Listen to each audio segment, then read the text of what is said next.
Olá pessoal, professor Hugo gravando mais uma videoaula aí para o curso de redes industriais do curso técnico de automação industrial. O assunto dessa aula é DeviceNet, tá?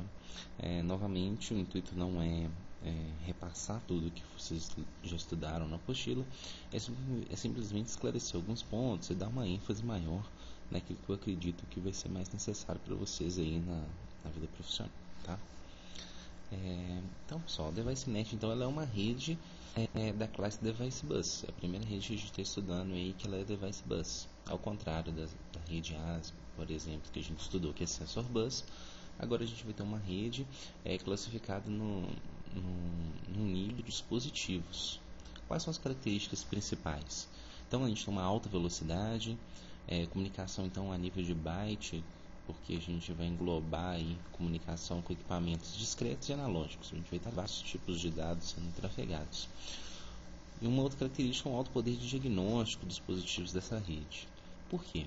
O que tem, então, o que é ligado numa rede DeviceNet? Bom, a gente tem diversos... Essa aqui é uma figura ilustrativa, tá? A gente tem diversos tipos de dispositivos nessa figura.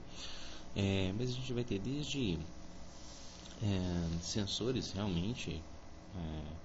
digitais, sensores analógicos, por exemplo. A gente vai ter interfaces homem-máquina, um conjunto de dados, né, de sensores vindos por meio de dispositivos, né, de entrada e saída, as remotas, por exemplo. A gente tem um exemplo de remota FlexIO, que é uma remota da Rockwell, que comunica por meio de DeviceNet. E a gente tem principalmente também os dispositivos para acionamento, proteção e controle de motores. Os nossos drivers aqui, AC, também são ligados. Então é uma rede realmente ligada aí destinada para dispositivos, para coletar informações de entrada e saída e também para proteção de motores e partida de motores. Tá? Vamos então começar a detalhar um pouco aí da camada física, um pouco do que vocês estudaram lá na apostila. Então, a camada física, pessoal, basicamente a gente vai ter as topologias de barramento, tá? Barramento e árvore. Estrela e anel não são aplicáveis, então, à topologia, à rede DeviceNet. Então, pensando aqui na topologia aqui, barramento, a gente tem diversos elementos aqui, né? No início e no final vão aparecer os terminadores, a gente vai trabalhar um pouquinho mais com eles, e as derivações aqui desse tronco principal, né? Até chegar nos dispositivos que estão ligados aí na DeviceNet, os nossos nós DeviceNet. Então a gente tem um conjunto de elementos aqui que eu vou apresentar para vocês um a um. Você pode observar que o cabo principal, que é o cabo tronco, ele é um pouco mais representado de uma forma mais grossa, e eu tenho o cabo das derivações. Isso deve porque DeviceNet a gente tem alguns tipos de cabo. Então a gente tem o cabo grosso, tipicamente utilizado nas derivações, o cabo fino e o cabo flat. O que muda quando a gente vai trocando de um cabo para o outro? Bom, vai impactar principalmente no tamanho máximo que a gente vai poder ter para cada segmento ou para cada tronco.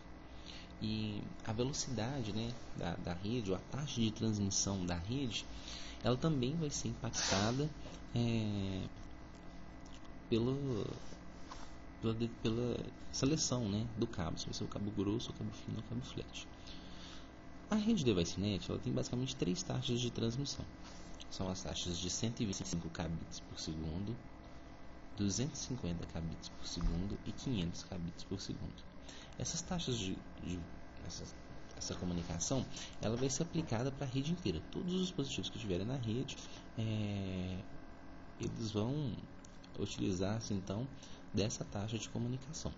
Essa taxa ela pode ser autonegociada, então quando você configura seus dispositivos, você pode determinar que todos eles configuram por si só a velocidade da rede. Então o mestre da rede vai definir qual que é a velocidade e configura para os demais. Ou então você pode definir para todos os dispositivos qual que é a velocidade da rede. Até uma recomendação, né, que você faça isso. Você vai escolher, vai projetar sua rede e escolher aí qual que vai ser a velocidade da rede, 125, 250 kbps por segundo. Quanto maior a velocidade, mais rápida vai ser a troca de informações, né, entre os dispositivos e o mestre da rede. Tá, vamos lá. Se eu estiver utilizando então um cabo, pensando no tronco, tá? O tronco, pessoal, essa linha principal aqui, de onde saem as derivações da rede. O cabo tronco, se for o cabo grosso, com o cabo fino você só pode ter um tamanho de rede de 100 metros. Se for com cabo grosso, você pode ter 500 metros, 250 ou 100. Vai depender então da velocidade da sua rede. Se eu estiver falando do cabo flat, você vai ter redes de 380, 200 metros e 75 metros. Tá? O cabo flat é o menos utilizado, pessoal. O mais utilizado é o cabo grosso para o tronco e para as derivações o cabo fino. Nas derivações eu vou ter então o cabo fino. Independente da velocidade, a derivação ela tem que ter no máximo 6 metros, tá? E as somas das derivações é que para cada rede eu vou ter um valor diferente, tá bom? O cabo, pessoal, do device-net ele é composto por 5 condutores. Eu tenho os condutores vermelho e preto, que são destinados para alimentação. A alimentação dessa rede é 24 volts de corrente contínua. Então, uma rede device-net ela tem uma fonte de 24 VCC ligada para alimentar então esse barramento, que fica nesses condutores. O preto é o negativo e o vermelho é o positivo. Eu tenho também os dois cabos para dados, que são os cabos branco e azul. Então, a transmissão se dá por meio desses dois cabos, e um cabo de dreno, né? Um cabo de blindagem, que é esse que ele parece um fio nu, né? Esse diagrama que ele mostra bem então a rede sendo alimentada pela fonte de 24 volts e os dispositivos recebendo tanto a alimentação quanto os dois cabos de dados, tá? Então são os dois pares de cabos, um par referente à alimentação e o outro cabo referente aos dados. Então, pessoal, vou voltar nessa figura novamente para a gente tratar cada um dos dispositivos que a gente tem aqui. O primeiro deles vai ser os terminadores. Observe que eu tenho no tronco principal dois terminadores, um no início e um no final. O que são os terminadores, pessoal? Bom, basicamente os terminadores são resistores de 121 ohms, 1/4 de watt. E eles vão estar sempre ligados entre o cabo azul e o cabo branco, que são os cabos de dados. Para a gente verificar se a rede está corretamente, com as terminações corretas, basta medir então a resistência que você vai ter do fio azul para o fio branco em qualquer ponto aqui do tronco. Você vai ter que achar uma rede, um valor de resistência entre 50 e 60 ohms, tá? O valor diferente disso significa que você está tendo algum problema com a terminação. Esse aqui é um exemplo de conector, tá? Device-net. Então, o device-net tem o posicionamento de cada condutor, né? Então, o preto e o vermelho para alimentação, o preto negativo e o vermelho positivo, os dois cabos de dados, azul e branco, e tem que ser exatamente nessa ordem, e o cabo de dreno, tá? E a resistência, então, você vai sempre ligar de um para o outro. É recomendado que essa resistência fique sempre em um ponto de pouco acesso, né? de pouca movimentação, para você não ter problema com ela. Nunca deixar num dispositivo, porque se o dispositivo porventura sair da rede, você acaba perdendo aí a sua terminação. Outros dispositivos, pessoal. Esses dispositivos vocês devem ter visto na apostila. Eu vou só dar uma ênfase maior aqui para não deixar passar batido, tá? A gente tem então o scanner. O que é o scanner da rede device-net? Nada mais é do que um cartão, né, de CLP. Ele vai aparecer um cartão de CLP como um cartão de rede, um módulo de rede, por onde a rede vai ser iniciada, tá? A gente vai... As informações da rede chegam até o CLP por meio do scanner. A gente tem os elementos finais. Os elementos finais são... Aqui é um relé de proteção E3 Plus, um relé da Allen Bradley, da Rockwell. Mas, na verdade, os diversos dispositivos finais que a gente tem ligados em device-net, que vão ser os nossos nós. Destaco aqui, esse aqui, por ser muito utilizado, né, é o relé de proteção E3 Plus. Você tem aqui essas duas essas duas chavinhas aqui que servem para a gente determinar qual que é o endereço desse dispositivo, qual que é o nó desse dispositivo. A gente vai trabalhar isso um pouco mais para frente. Aqui embaixo vocês podem observar, olha, o conector com a posição dos fios exatamente, o fio preto e vermelho de alimentação, azul e branco de comunicação e o fio de dreno no meio. Esse aqui é um conector. Então a gente poderia conectar aqui, por exemplo, se for colocar uma terminação nesse conector, seria colocar um resistor aqui, ó, de 120 ohms entre esses dois dispositivos, se ele fosse o nó inicial ou final da rede, por exemplo. Tá? Aqui, dispositivo de entrada e saída. Esse aqui é um exemplo de uma remota Flex I/O.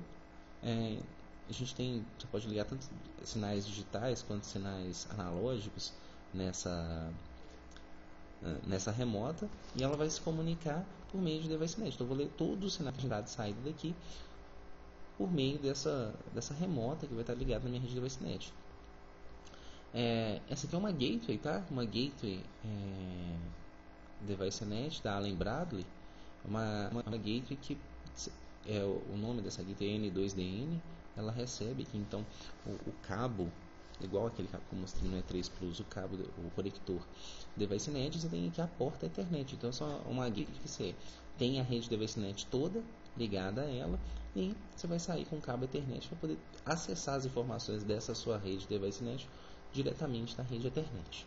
Ok? Então você tem um IP atribuído a essa porta e a sua rede DeviceNet começando a partir daqui. Tá? Pessoal, derivações. A gente tem Device Box, não chega o cabo tronco aqui, a gente vai sair com as diversas derivações aqui dessa rede das Device Box. A gente tem o Power Tap, que são caixas utilizadas aí para derivação de alimentação. Então você chega com o sinal da fonte de 24 volts e distribui esse sinal aí para sua rede. Existem diversas outras caixas desse tipo aqui na rede DeviceNet. Não vou cair no mérito de sair passando cada uma delas. O importante é saber que existe, e quando você se deparar com uma, você vai identificar. Que é uma Device Box, uma TAP, que é um TAP qualquer, que você, só para derivação também. Enfim. O endereçamento dos dispositivos, pessoal, na rede DeviceNet, ele é basicamente um número de um nó. São 64 dispositivos permitidos. Eles vão de 0 a 63. Então, cada elemento que eu insiro na rede, ele é um dispositivo de 0 a 63. As Device Box, os Power Tabs, eles não entram nisso, da fonte também não, eles não recebem endereço. São somente dispositivos que serão lidos, então, pelo meu scanner da rede. Então, cada um recebe um nó. Esse nó pode ser atribuído por meio das chaves, né, de configuração, ou também pode ser atribuído por meio de software. Vai depender de cada dispositivo. Você pode configurá-lo ao longo configurá-lo, né, para um determinado endereço. Por padrão, quando um dispositivo vem de fábrica, ele vai vir com o endereço 63. Então, ao comissionar uma rede DeviceNet, o que é recomendável? É recomendável que você comissione cada dispositivo, cada nó da rede por vez. Você insere um nó, ele vai vir por padrão 63, atribui qual que é o nó de projeto, né, que você estabeleceu o projeto da sua rede, qual que vai ser o nó que vai ser utilizado, atribui e depois comissiona o seguinte, vai inserindo os dispositivos na sua rede um a um. Ok? Esse que é o ideal. Pessoal, modelos de rede. A rede DeviceNet é bem flexível quanto a modelos, tá? Eu coloquei aqui os principais. O principal deles é o mestre-escravo, né? Então você tem o mestre, tipicamente o CLP, que vai ler as informações dos seus dispositivos, né? E de forma que ele, de tempos em tempos, vai acessar cada um dos dispositivos e ler as informações. Quais informações? Bom, as informações que aquele dispositivo vai disponibilizar na rede. Quem vai me falar isso é o arquivo EDS. Esse arquivo EDS a gente vai tratar dele daqui a pouquinho. A gente tem a configuração ponto a ponto, nesse caso que a gente não tem a presença de um mestre, né? Mas sim todo mundo aqui pode ler as informações e publicar as informações do barramento. Basta que a gente tenha então a passagem de bastão. Aquele dispositivo que está com bastão pode publicar no barramento. Lembrando que a gente vê o desenho aqui de um anel aqui, um ciclo fechado. Mas isso não é uma topologia anel. A gente tem ainda o barramento como topologia. Isso aqui é só a ideia de um anel lógico, no qual cada dispositivo por vez vai receber, um único dispositivo por vez vai receber o bastão e vai poder publicar no barramento de forma que os outros possam acessar essas informações. Tá? Um outro modelo de rede aqui é com relação à mudança de estado de um dado. Então tem todos os dispositivos Quando um determinado dado é alterado, ele vai então enviar essa informação para o mestre, no caso o CLP. E eu tenho ainda produção cíclica de dados. De tempo em tempo, aquele dispositivo vai enviar os dados para o mestre da rede. Nesse caso, numa topologia, numa estrutura, né, um modelo de rede desse aqui, eu posso configurar diferentes velocidades entre os meus dispositivos. Um dispositivo mais crítico, eu posso querer que ele envie a cada 25 milissegundos, por exemplo. E dispositivos que não são tão críticos, ou têm menos dados para atualizar, eu posso querer que ele atualize a cada 2 segundos. Exemplo aqui do IO2 aqui, ou meio segundo, exemplo aqui do caso do IO3. Tá? São diversas formas de rede, então, diversos modelos de rede. Eu tenho situações de chamadas cíclicas, eu tenho situações de chamadas acíclicas, que servem, por exemplo, para a configuração de um dispositivo. Então, eu estou lendo os dados dele com frequência. Eu quero configurar esse dispositivo em determinado momento. Então, eu mando uma mensagem acíclica para ele, é o que a gente chama de mensagens explícitas da rede DeviceNet, e vai me permitir configurar essa rede. Tá bom? De um modo geral, a visão geral é essa. Pessoal, então os arquivos EDS que eu comecei a falar com vocês, EDS vem de Electronic Data Sheets, ou são os arquivos de especificação aí, né, de um dispositivo. Então, para que serve então esse arquivo EDS? O arquivo EDS ele vai definir um conjunto de funcionalidades que aquele dispositivo vai ter. Ele vai permitir então a configuração dos seus sistemas de controle, por exemplo, do que você vai conseguir ler dos dispositivos a partir desse arquivo EDS. As nossas ferramentas de configuração da rede, elas precisam então dos arquivos EDS de cada nó da rede, para eu poder então saber quais são os valores o que eu vou ler desse dispositivo, quais são os possíveis valores, e configurar então a rede a partir desse arquivo EDS para um determinado dispositivo. São arquivos que eles têm um formato ASCII, né? E eles vão incluir a descrição dos atributos daquele instrumento. Nome, faixa de operação, unidade de engenharia, tipos de dados, o que vai ser transmitido mesmo, pessoal. Um exemplo aqui eu queria mostrar para vocês, eu trouxe aqui o link aqui da página da Rockwell para download aqui dos arquivos EDS. Vou fazer um exercício aqui. Essa aqui é a página da Rockwell, para aquele endereço que eu mostrei para vocês, para download dos EDS. Então você escolhe a rede aqui, por exemplo, a rede DeviceNet. Um tipo de dispositivo, é um dispositivo de entrada e saída, é um inversor de frequência, o que é, por exemplo, um relé de proteção, né, de motores. Se tiver mais dados aqui para preencher o formulário, você pode preencher, pode dar um search. Aí, por exemplo, o E3 Plus que a gente estava verificando, que eu ilustrando, utilizei ao longo da apresentação, o E3 Plus está aqui, ó, o relé E3 Plus. Eu vou selecionar aquele relé dada uma determinada faixa de corrente. Eu tenho um E3 Plus que ele é para motores de 1 a 5 amperes. Então essa aqui é a configuração esse aqui que é o meu relé. E eu tenho as versões, né, do EDS. Eu vou pegar aqui, por exemplo, a última versão, a versão 5. E posso abrir aqui tanto detalhes do meu EDS. Esse aqui é o conteúdo do meu EDS, um arquivo ASCII, conforme a gente falou. Aqui é o texto. E ele tem aqui dentro todas as informações, quais são os valores possíveis, quais são os parâmetros, os valores possíveis para o meu parâmetro, etc, etc, etc. Um arquivo relativamente grande, no formato texto, no qual eu posso fazer então um download desse arquivo e vou precisar importar esse arquivo numa ferramenta de configuração da minha rede quando eu for utilizar a rede. Tá ok? Acho importante apresentar para vocês, porque quem for trabalhar com rede DeviceNet vai precisar acessar o site do fabricante aí do dispositivo da rede DeviceNet para fazer o download e introduzir na ferramenta de configuração de uma rede DeviceNet, seja ela qual for. A ferramenta ela é a ferramenta de configuração, ela que vai determinar quais são os nós, quais dispositivos estão nessa rede. Se você puder monitorar também sua rede, você vai utilizar essa ferramenta de configuração, tá? Pessoal, então é isso. Espero que vocês tenham tido uma boa visão geral aí da rede DeviceNet depois dessa videoaula e depois de ter estudado na apostila. E vamos passar então para o protocolo Modbus. Um abraço a todos.